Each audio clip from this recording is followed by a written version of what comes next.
हमने last class में properties of determinants किया था। उसमें मैंने आपको कुछ स्टेप्स बताए थे कि आप इस स्टेप्स को फॉलो करोगे, जो ये मैंने 6 स्टेप्स बताए थे, तो आपकी क्वेश्चन में कभी गलती नहीं होगी। कुछ क्वेश्चंस मैंने लास्ट क्लास में कराए थे, कुछ क्वेश्चंस मैं आज कराऊंगा ताकि ये टॉपिक आपका स्ट्रांग हो जाए। तो ये क्वेश्चन नंबर 6 देखते हैं, जो एनसीईआरटी के 4.2 का क्वेश्चन है और एक कुछ बच्चों का डाउट भी था। हम इन्हीं स्टेप्स को फॉलो करते हुए चलते हैं, देखते हैं क्या होता है। सबसे पहले हमने कॉमन चेक करा, कुछ भी कॉमन नहीं आ रहा। प्रॉपर्टी चेक करी, प्रॉपर्टी नहीं लग रही। 1-1-1 क्वेश्चन में ऐसे दिया नहीं हुआ। ये अप्रोच आप लोगों ने खुद ही ट्राई करके देखी होगी, आप लोगों को पता चल गया होगा कोई फायदा नहीं हो रहा, क्योंकि कुछ भी ऐसा नहीं आ रहा जिससे जीरो बन सके। अब हमारे पास नेक्स्ट स्टेप होता है ईआरटी, तो हम ईआरटी ट्राई करते हैं। हमने इसको जीरो बनाना है सबसे पहले, ये जो माइनस ए है, तो हमने क्या लिखा, R2 approaches B times of R2 and R3 approaches A times of R3। यहां पर हम एक साथ अप्रोच नहीं लगा रहे, हम एलिमेंट्री रो ट्रांसफॉर्मेशन में ऐसे कर रहे थे, इस तरह से। यहां पर हम ऐसे नहीं यूज करेंगे, अलग अलग करके यूज करेंगे।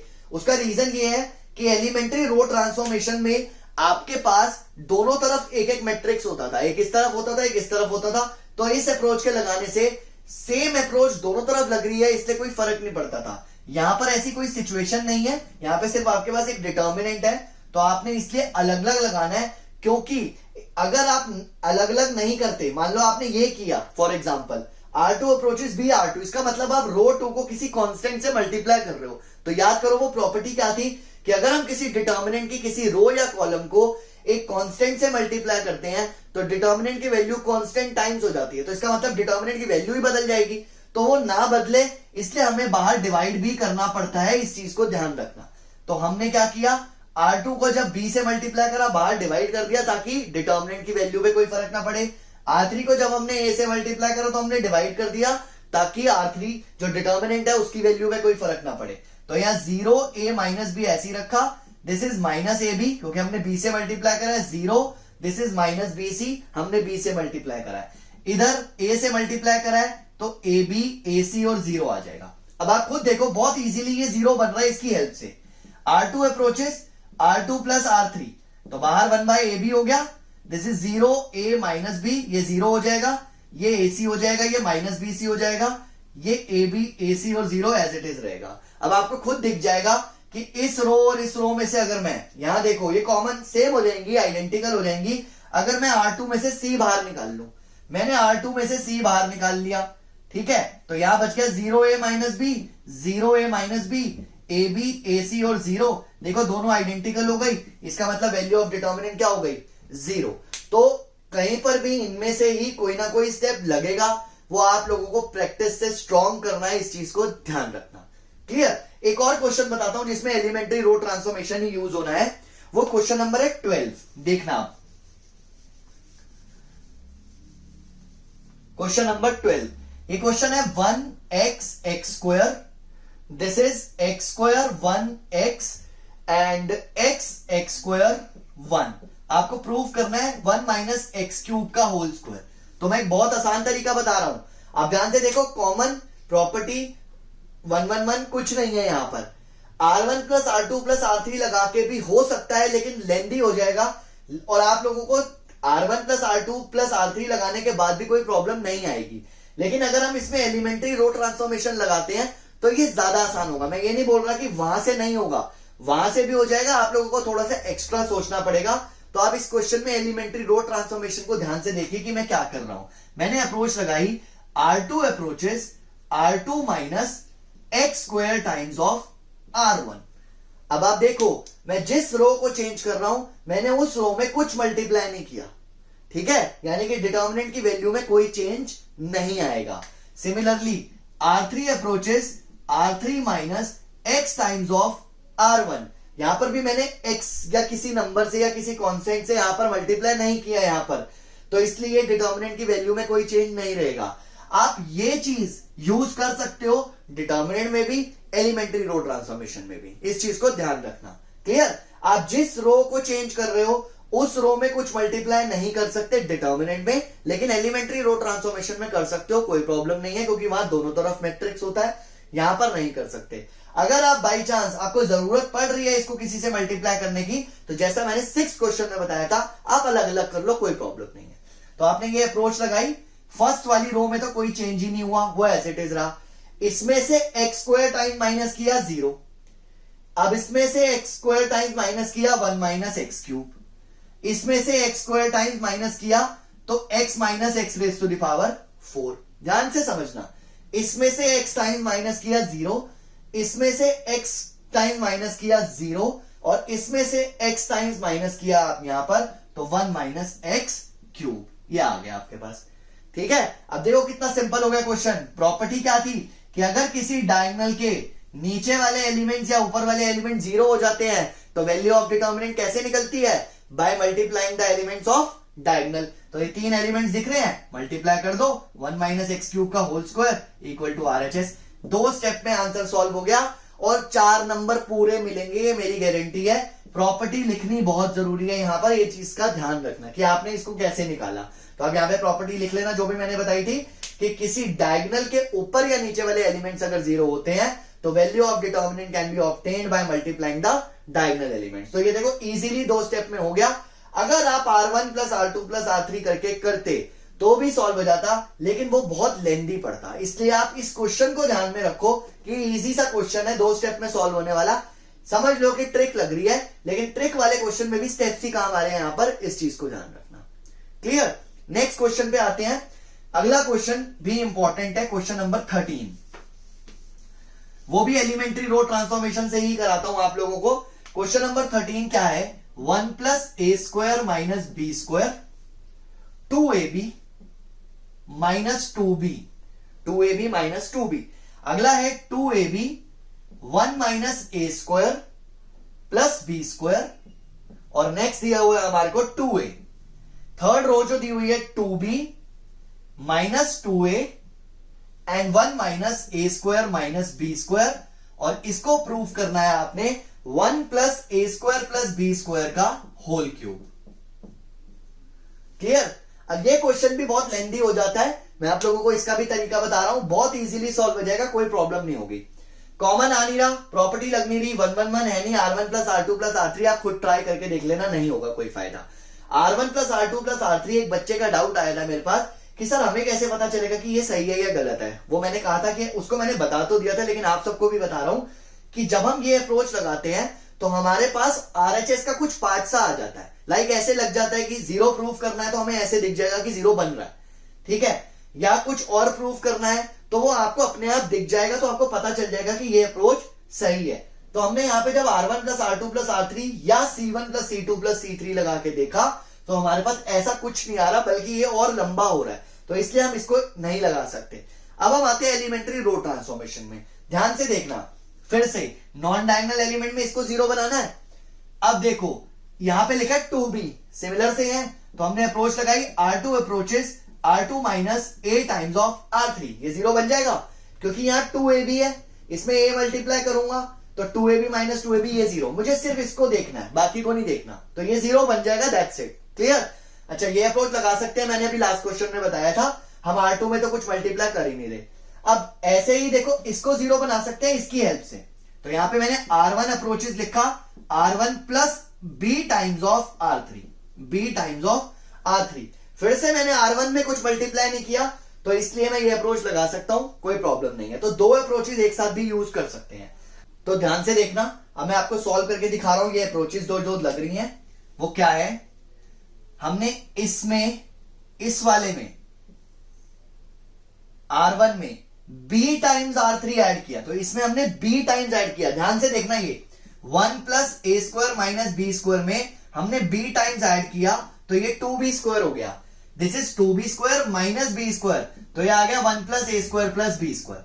इसमें हमने b टाइम्स ऐड किया 0, इसमें हमने b टाइम्स ऐड किया, ये भी ध्यान से देखो, माइनस 2b में हमने b टाइम्स ऐड किया, तो ये हो गया b minus A square b minus B cube. इसमें b मल्टीप्लाई करा तीनों में और ये ऐड कर दिया, तो देखो यहाँ माइनस 2b है, यहाँ b है, तो ये minus b minus A square b minus B cube बचेगा। तो इसमें से हमारा माइनस b कॉमन आ रहा है, ये माइनस b हमने कॉमन निकाल लिया, यहां बचेगा 1 plus A square plus B square. Clear? अच्छा, अब सेकेंड वाली रो जो है इसमें हमने क्या किया, माइनस किया a टाइम्स, तो ये 0, इसमें हमने माइनस किया a टाइम्स, तो ये आ जाएगा 1 plus A square plus B square, और इसमें हमने a टाइम माइनस किया तो आ जाएगा a 1 plus A square plus B square. ये आप ऐसे ही सॉल्व करके देख लेना जैसे मैंने आपको ये दिखाया। क्लियर? अच्छा, थर्ड वाली रो में कोई चेंजेस नहीं है, वो एज इट इज रहेगा, 1 minus A square minus B square को हमने ऐसे ही रख दिया। ध्यान से देखना यहां पर, अब पहली रो में से 1 plus A square plus B square common आ रहा है, दूसरी रो में से भी कॉमन आ रहा है, तो स्क्वायर बाहर लिख लिया। यहां बचेगा 1 0 माइनस बी 0 1 ए और 2b minus 2a 1 minus A square minus B square. एक ही स्टेप लगाया अभी तक हमने, मतलब यहां पर 2 अप्रोचेस लगाई, तो ये एक ही स्टेप हुआ है जो सॉल्व करके आया है। 4 नंबर में भी आ सकता है और 6 में भी आ सकता है यही क्वेश्चन। अब देखो एलिमेंट्री रो ट्रांसफॉर्मेशन लगा रहे थे ना, वही यूज करेंगे। यहां देखो इसको 0 बनाया जा सकता है इसकी हेल्प से बहुत आराम से, तो हमने अप्रोच लगाई R3 approaches R3 minus 2b times of R1। फिर से हमने R3 में कुछ मल्टीप्लाई नहीं करा, हमने R1 में मल्टीप्लाई करा, तो ये अप्रोच लगाई जा सकती है। तो हमने यहां पर क्या किया, 1 plus A square plus B square का स्क्वायर तो बाहर है, उसको तो रहने ही दो। यहां आ जाएगा 1 0 minus B as it is, second row भी 0 1 ए एज इट इज। इसमें हमने 2b टाइम माइनस किया 0, इसमें हमने 2b टाइम माइनस किया माइनस 2a, इसमें हमने 2b टाइम माइनस किया, तो 1 minus A square plus B square आ जाएगा। चेक कर लेना।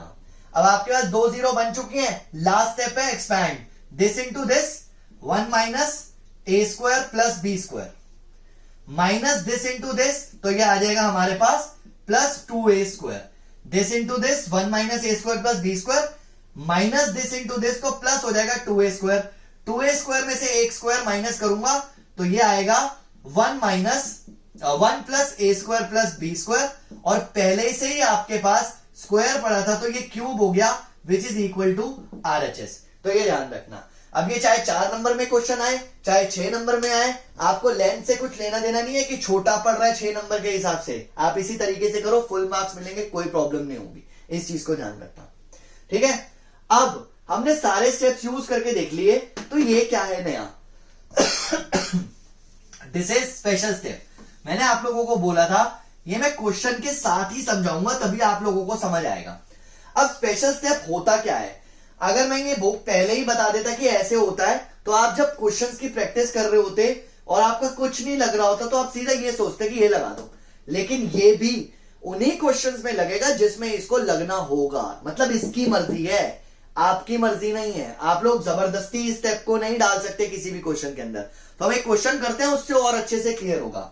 मैंने लिखा A square plus 1 A B A C, उसके बाद मैंने लिखा A B B square plus 1 B C, उसके बाद मैंने लिखा C B C A C square plus 1, and you have to prove 1 plus A square plus B square plus C square. ये भी 4 नंबर का क्वेश्चन है और ये क्वेश्चन नंबर 14 है 4.2 एक्सरसाइज का। तो आप लोगों को ज्यादा प्रॉब्लम नहीं होगी क्योंकि मैंने अब सारे क्वेश्चन ही करा दिए ऑलमोस्ट।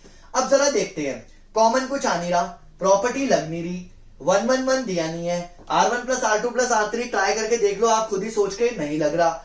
ERT बहुत कॉम्प्लिकेटेड सा हो रहा है कि मल्टीप्लाई इतने सारे करने पड़ेंगे, उसका भी कोई फायदा नहीं होगा। ठीक है, जैसे मैंने ERT वाले क्वेश्चन बताए इजीली 0 बन रहे थे, इजीली, ठीक है। इसमें इजीली 0 नहीं बन रही, इसको C से मल्टीप्लाई करो फिर इसको B से मल्टीप्लाई करो तो और कॉम्प्लिकेटेड हो रहा है। तो एलिमेंट्री रो ट्रांसफॉर्मेशन यहाँ पे सक्सेसफुल नहीं होगा। तो अब हम आते हैं स्पेशल स्टेप में। स्पेशल स्टेप होता क्या है, स्पेशल स्टेप होता है कि आप रो 1 को, रो 2 को, रो 3 को A B C से रिस्पेक्टिवली मल्टीप्लाई कर रहे हो। मतलब फर्स्ट रो को A से, सेकंड रो को B से, थर्ड रो को C से। लेकिन बात याद रखना, यहां पर जब हम मल्टीप्लाई कर रहे हैं तो कॉमन भी निकलना चाहिए, इस चीज को ध्यान रखना है। यहां पर CA है, यहां पर CB है, ठीक है, यहां पर C है, यहां पर CB है, तो कॉमन भी निकलना चाहिए। यानी कि अगर आप रो 1 में मल्टीप्लाई कर रहे हो A, रो 2 में मल्टीप्लाई कर रहे हो B, रो 3 में मल्टीप्लाई कर रहे हो C, तो कॉलम 1 में से कॉमन आना चाहिए A, कॉलम 2 में से कॉमन आना चाहिए B और कॉलम 3 में से कॉमन आना चाहिए C। अगर ऐसा नहीं हो रहा तो ये नहीं लग सकता। दोबारा से, अगर आप कॉलम में मल्टीप्लाई कर रहे हो, आपने मल्टीप्लाई करा C1 में A, C2 में B, C3 में C, A B C multiply करा, क्योंकि क्वेश्चन में ABC दिख रहा है। अगर XYZ होता तो XYZ मल्टीप्लाई करते हैं। तो जब हम मल्टीप्लाई करते हैं तो डिवाइड भी करते हैं। तो मैं अभी आपको लिख के बता रहा हूं, आपको समझ आएगा। हमने मल्टीप्लाई करा, मल्टीप्लाई या R1 approaches A times of R1, R2 approaches, या ऐसे ही लिख लेते हैं multiply A B C to R1, R2 and R3 respectively. Multiply करना है R1 को A से, R2 को B से और R3 को C से। तो यहां देखो, जब हम मल्टीप्लाई करते हैं तो डिवाइड भी होता है ना, तो ये डिवाइड हो गया। तो यहां आया A cube plus A square B, A square C। यहां आया A B स्क्वायर, क्योंकि B से मल्टीप्लाई करा है, B cube plus B square C। यहां C से मल्टीप्लाई करा है, C square A, C square B, C cube plus C। अब आप जरा ध्यान से समझना, मैंने क्या बोला था, रो में मल्टीप्लाई करके कॉलम से कॉमन आना चाहिए। अगर नहीं आ रहा तो स्टेप नहीं लगा सकते। अगर कॉलम में मल्टीप्लाई करते तो रो में से कॉमन आना चाहिए, क्योंकि इसको खत्म करना है। ये चीज ध्यान रखना जो कि बाहर आ रही है। तो अब देखो, इसमें से A, इसमें से B, इसमें से C कॉमन आ रहा है या नहीं आ रहा? देखो आराम से दिख रहा है। तो हमने बाहर लिखा taking A B C common from C1 C2 C3 respectively. अब हमने कॉमन निकाला तो बाहर आ गया ABC बाय ABC, तो इफेक्ट कैंसिल हो गया ऊपर वाला। तो यही स्पेशल स्टेप होता है। इसलिए हर क्वेश्चन में नहीं लगा देना कि मल्टीप्लाई कर दो, देखते हैं कुछ ना कुछ तो होगा। या कुछ बच्चे तो सोचते हैं कि स्पेशल स्टेप लगा दो शायद 1 नंबर मिल जाएगा। कुछ नहीं मिलेगा। स्पेशल स्टेप की मर्जी है, अगर उसको लगना होगा क्वेश्चन में तो ही वो लगेगा। अगर वो नहीं लगना होगा, जबरदस्ती उस स्टेप को डालकर नहीं लगाया जा सकता। इस बात को याद रखना। तो हमने जब सॉल्व किया, यहां पर कॉमन निकाला, तो यहाँ A स्क्वायर प्लस 1, यहां पर आ गया, हमने A कॉमन लिया इसके अंदर, और इसमें से B और इसमें से C। यहाँ पे A स्क्वायर आ गया, यहाँ पे A स्क्वायर आ गया। यहाँ पे हमने A कॉमन लिया है, B स्क्वायर, नीचे भी ऐसे ही लिख देता हूं C स्क्वायर, इसमें से B कॉमन लिया है तो B square plus 1 C square, इसमें से हमने C कॉमन लिया है B square C square plus 1। ध्यान से देख लेना, कॉमन निकाल के आप लोगों को समझ आ जाएगा। अब ये कट गया, अब कुछ नहीं बचा क्वेश्चन में। अब आप फिर से स्टार्ट करो, कॉमन आ नहीं रहा, प्रॉपर्टी लग नहीं रही, 1 1 1 दिया नहीं है, R1 plus R2 plus R3 करो, सीधा आ रहा है RHS। देखो इसको इससे ऐड करेंगे तो A square plus B square plus C square plus 1, इसमें करेंगे A square B square C square plus 1, A square B square C square plus 1। तो लग रहा है ना? तो मैंने कहा था ना, ये भी स्टेप अपने आप नहीं लगता। R1 approaches R1 plus R2 plus R3 लगा के देखा तो हमें क्या मिला, इधर आ गया A square plus B square plus C square plus 1, A square plus B square plus C square plus 1, A square plus B square plus C square plus 1, और बाकी सारे एज इट इज ये हमारे पास। क्लियर? अब फिर से पहले वाली रो में से कॉमन आ गया, ये तो हमें चाहिए ही था, मतलब हमारा आंसर तो आ ही चुका है। यहां क्या बचेगा, 1 1 1 B square plus 1 B square C square plus 1। अब मैं आगे नहीं बता रहा, आप लोगों को पता है 2 0 बनाने हैं, C3 माइनस C1 और C2 माइनस C1, मतलब कि वो अप्रोच लगानी है जो 1 1 1 वाला कॉन्सेप्ट था। इसका आंसर 1 आ जाएगा, इसका आंसर 1 आ जाएगा, इनटू दिस करेंगे RHS आ जाएगा, हेंस प्रूव। तो ये क्वेश्चन भी इंपॉर्टेंट है, क्वेश्चन नंबर 14। इस चीज को ध्यान रखना। अभी तक मैंने जो भी क्वेश्चंस कराए हैं, सारे क्वेश्चंस में यही स्टेप्स लग रहे हैं। तो इन क्वेश्चंस की प्रैक्टिस दोबारा करना, अच्छे से करना, और अगर कोई डाउट आता है तो मुझसे पूछना। इसके बाद हम नेक्स्ट टॉपिक में आते हैं, which is area of triangle using determinants.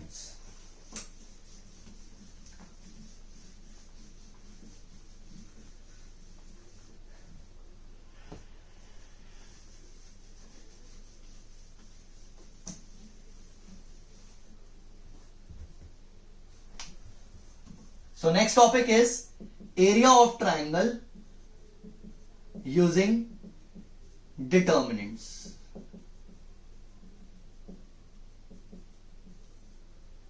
ठीक है, बहुत सिंपल सी एक्सरसाइज है, आप लोग ट्राई कर सकते हो। मैं आपको सारे टाइप के क्वेश्चंस बताता हूं इसके अंदर कैसे हो सकते हैं। सबसे पहले मैंने एक ट्राइंगल के 3 कोऑर्डिनेट्स लिखे और बोला इसका एरिया निकालना है, 1, 2, 3, 1, 0, -1। ठीक है, तो area of triangle using determinant formula होता है area is equal to half x1 y1 x2 y2 x3 y3 1 1 1, इस तरह से। ठीक है, x1 y1 ये रे, x2 y2 ये रहे, x3 y3 ये रहे, 1 1 1 हमने लगाना है। ये फॉर्मूला होता है एरिया निकालने का। अब हमने क्या करना है, हाफ 1,2 यहां पे आ गया, 3 1 यहां आ गया, 0 -1 यहां आ गया, 1 1 1। अब आप यहां पर भी 1 1 1 वाली अप्रोच को यूज कर सकते हो। 3 1 है, 2 0 बना लो, R3 approaches R3 minus R1 and R2 approaches R2 minus R1। नहीं करना तो डायरेक्ट भी कर सकते हो, बट ऐसा करके थोड़ा सा इजी हो जाता है क्वेश्चन। हाफ बाहर चल रहा है, हमने 1 2 1 फर्स्ट रो में कोई चेंज नहीं करा, इसमें से ये माइनस किया -1, इसमें से माइनस किया -3, इसमें से माइनस किया 0, इसमें से माइनस किया 2, इसमें से माइनस किया -1, इसमें से माइनस किया 0। अब नॉर्मल एक्सपैंड कर दो इस कॉलम से, this into this -6 minus this into this, तो ये वैसे ही प्लस हो रहा है तो माइनस ही रहेगा 1, और बाहर चल रहा है हाफ ऑफ -7, तो 7/2 स्क्वायर यूनिट्स, ये हमारा आंसर आ गया एरिया ऑफ ट्राइंगल निकालने का। ठीक है, तो इस चीज को ध्यान रखना, यही कॉन्सेप्ट यूज करना है एरिया ऑफ ट्राइंगल निकालने के लिए। अगर आपको इस क्वेश्चन मतलब इस टॉपिक पे कुछ क्वेश्चन ऐसे भी बन सकते हैं, show that points are collinear, तो आपको एरिया को 0 प्रूव करना है। ठीक है, prove area is equal to 0, तो कोलिनियर हो गए, सिंपल सी चीज है। आपको कांस्टेंट निकालने के लिए बोल सकता है, फाइंड कांस्टेंट। फॉर एग्जांपल आपको ये वाला जो कोऑर्डिनेट था ये मिस कर दिया, इन्होंने दिखाया नहीं, मतलब P लिख दिया इसकी जगह पे कि फाइंड P, ये P1 एंड 0 -1, और एरिया दे दिया 7/2, find the value of P, find constant. इस टाइप का क्वेश्चन भी आ सकता है, तो कुछ मुश्किल नहीं है, देखते हैं। वही कॉन्सेप्ट यूज करना है जो हमने अभी किया था, एरिया नेगेटिव नहीं हो सकता इसलिए मैंने मॉड्यूलस में रख दिया था। ठीक है, तो यहां पर देखो वही कॉन्सेप्ट यूज कर सकते हैं, area is equal to half 1 2 P1 0 -1 1 1 1, यहां पर ये सिचुएशन है। एरिया की जगह पे लिखा 7/2 1/2 1 2 1 P1 1 0 -1 1, 2 से 2 कैंसिल कर दो, अप्रोच लगा दो, R3 approaches R3 minus R1 and R2 approaches R2 minus R1, जो मैंने पहले बताया था।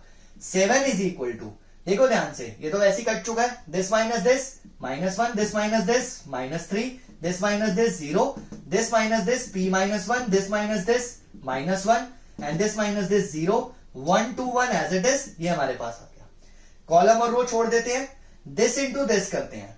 अब देखो इसके अंदर हमारे पास एक कांस्टेंट आ रहा है जो हमें पता नहीं है उसका साइन क्या होगा, तो ध्यान रखना जब हम दिस इंटू दिस कर रहे हैं तो -3P + 3 लिखा और माइनस दिस लिखा, तो ये -1 आया, इसको आपने मॉड्यूलस में रखना है, ये ध्यान रखना है इस चीज का, क्यों हमने इसको मॉड्यूलस में रखना है। क्लियर, अब यहां पर दोबारा से ये आ गया -3P और ये आ गया +2 मॉड्यूलस में इज इक्वल टू 7। अब जब हम ये मॉड्यूलस को हटाएंगे +2, तो हमारे पास दो सिचुएशंस आएंगी, एक बार आप +7 रखोगे और एक बार आप -7 रखोगे। यह आप लोगों को स्ट्रेट लाइंस 11th क्लास में भी समझाया गया था जब आप स्लोप निकाल रहे होते थे। ठीक है, तो यहां पर आ गया -3P is equal to, minus करेंगे तो 5, तो P की वैल्यू आ गई -5/3। मतलब जो हमने मिस हटाया था जो 3, वो नहीं आ रहा, दूसरा आंसर भी आ रहा है। इसका मतलब ये है कि अगर आप P की ये वैल्यू लोगे तब भी एरिया 7/2 आ सकता है। दूसरी वैल्यू यहां से निकालते हैं, -3P इज इक्वल टू -9, तो P की वैल्यू आ गई 3, ये हमने हटाया था, 3 आ चुका है, तो ये भी हो सकता है। मतलब इस सिचुएशन में भी एरिया 7/2 हो सकता है, इसलिए यहां पे दो वैल्यूज निकलती है, इस चीज को ध्यान रखना। तो आपको अगली एक्सरसाइज के अंदर यही मिलेगा कि एरिया निकालो, कोलिनियर प्रूफ करो, कांस्टेंट निकालो। तो कांस्टेंट निकालने के लिए ये बात याद रखना कि जो भी कांस्टेंट होगा वाला पार्ट उसको मॉड्यूलस में रखना है और उसकी दो वैल्यूज निकलेंगी, इस चीज को ध्यान रखना, पॉजिटिव नेगेटिव रख के अलग अलग निकाल लेना। क्लियर, लास्ट जो इसके अंदर आता है एरिया वाली एक्सरसाइज के अंदर, वो लास्ट टॉपिक क्या है कि आपको एक इक्वेशन बनानी है। ठीक है, जैसे मैं बता रहा हूं अभी, ऐसे लिखा question, find the equation of line, find the equation of line passing through 1, 2 and 3 - 1 using determinants. ये 2 पॉइंट फॉर्म भी लगा सकते थे स्ट्रेट लाइंस में, लेकिन उसने बोला यूजिंग डिटर्मिनेंट्स, तो 2 पॉइंट फॉर्म से आप अपना आंसर चेक कर सकते हो। देखो ध्यान से, y - y1 is equal to y2 - y1 upon x2 - x1 x minus x1, यही पढ़ा था स्ट्रेट लाइंस में। आप ये लगा के अपना आंसर भी चेक कर सकते हो कि सही है या गलत है। मैं पहले इससे ही निकाल देता हूं, फिर डिटर्मिनेंट से दिखाता हूं। तो यहां पे हमने लिखा y minus y1 is equal to y2 minus y1 minus 3, और x2 माइनस x1 ये आ गया 2, दिस माइनस दिस, और x माइनस x1 इज 1। 2 से मल्टीप्लाई करा 2y minus 4 minus 3x plus 3, सब उधर ले जाओ, 3x plus 2y minus 7 is equal to 0। ये इक्वेशन आ गई 2 पॉइंट फॉर्म से। तो आपको ये निकालनी है यूजिंग डिटर्मिनेंट्स। तो डिटर्मिनेंट से भी वैसे ही निकालते हैं। लेट कर लिया x, y be a point on line, जो रिक्वायर्ड लाइन है, रिक्वायर्ड लाइन वो लिख दिया मैंने। तो इसका मतलब 1, 2, 3, -1 और x, y ये एक ही लाइन के ऊपर हो गए। इसका मतलब कोलिनियर हो गए, इसका मतलब एरिया 0 है। तो आपने लिख दिया area is equal to half 1, 2, 3 -1 x, y 1, 1, 1। अब आप एरिया को 0 रख दो, हाफ ये भी 0 ही हो जाएगा, इसको हटा ही देता हूं मैं। 1, 3x 2 -1 y 1, 1, 1। ठीक है, अब आपने इक्वेशन निकालनी है। नॉर्मली आपने लगाया R3 approaches R3 minus R1 and R2 approaches R2 minus R1। तो देखो क्या आता है, यहां से 0 तो है ही, equal to 1, 2, 1 as it is, this minus this 2, this minus this minus 3, this minus this 0, sorry, this minus this x minus 1, this minus this y minus 2 and this minus this again 0। Last step expand करना है, this into this, तो ये आया 2y minus 4 minus this into this, तो ये plus 3x minus 1 equal to 0। तो यहां से क्या आ गया 3x plus 2y minus 4 minus 3 is equal to 0, 3x plus 2y minus 7 is equal to 0। वही सेम इक्वेशन आ रही है जो 2 पॉइंट फॉर्म से आ रही थी। तो आप इसको भी सॉल्व कर सकते हो यूजिंग डिटर्मिनेंट्स, इस चीज को ध्यान रखना है। ठीक है, तो एरिया वाली एक्सरसाइज जो है वो ज्यादा इंपॉर्टेंट नहीं है, लेकिन 1 मार्कर्स जो होते हैं वो इसमें से आ सकते हैं, तो इसलिए हमें इसको भी ध्यान से करना है। अब ये क्या है, एरिया ऑफ, जो एरिया वाली एक्सरसाइज है, थर्ड एक्सरसाइज, उसके अंदर कुछ नहीं मिलेगा आपको, वही क्वेश्चंस मिलेंगे। पहला क्वेश्चन जो होगा वो एरिया निकालने वाला होगा, दूसरा क्वेश्चन जो होगा वो कोलिनियर प्रूव करने वाला होगा, तीसरे टाइप का जो क्वेश्चन होगा उसमें कांस्टेंट की वैल्यू निकालनी होगी। मैंने सबका एक एक क्वेश्चन कराया है। और फोर्थ क्वेश्चन जो होगा वो इस टाइप का होगा कि इक्वेशन निकालनी है passing through 2 point using determinant. तो उसको हमने ऐसे करना है जो मैंने यहां पर मेथड बताया। क्लियर? इसके बाद वाली जो 2 एक्सरसाइजेज है, फोर्थ और फिफ्थ एक्सरसाइज, उसके अंदर जो कॉन्सेप्ट यूज होने हैं वो मैं आपको नेक्स्ट वीडियो में बताऊंगा, और कोशिश करूंगा कि चैप्टर कंप्लीट कर दें। मैंने सोचा था कि आज हो जाएगा, बट आज पॉसिबल नहीं होगा क्योंकि आज भी बहुत सारा कर लिया है, आप लोगों को प्रैक्टिस भी करनी है। और मैं जल्दी ही कोशिश करूंगा कि 1 या 2 दिन में ही आपको नेक्स्ट वाली वीडियो चैप्टर कंप्लीट करके भेज दूं, ताकि आप और अच्छे से इसकी प्रैक्टिस कर सको। जब आपका मैट्रिसेस और डिटर्मिनेंट दोनों कंप्लीट हो जाएगा, फिर मैं आपको अपना बनाया हुआ असाइनमेंट दूंगा। आपने उस असाइनमेंट से प्रैक्टिस करनी है। मैं उस असाइनमेंट का लिंक अपनी वीडियो के लास्ट में आपको भेज दूंगा, आप वहीं से उस असाइनमेंट को डाउनलोड कर लेना और उसमें से प्रैक्टिस कर लेना।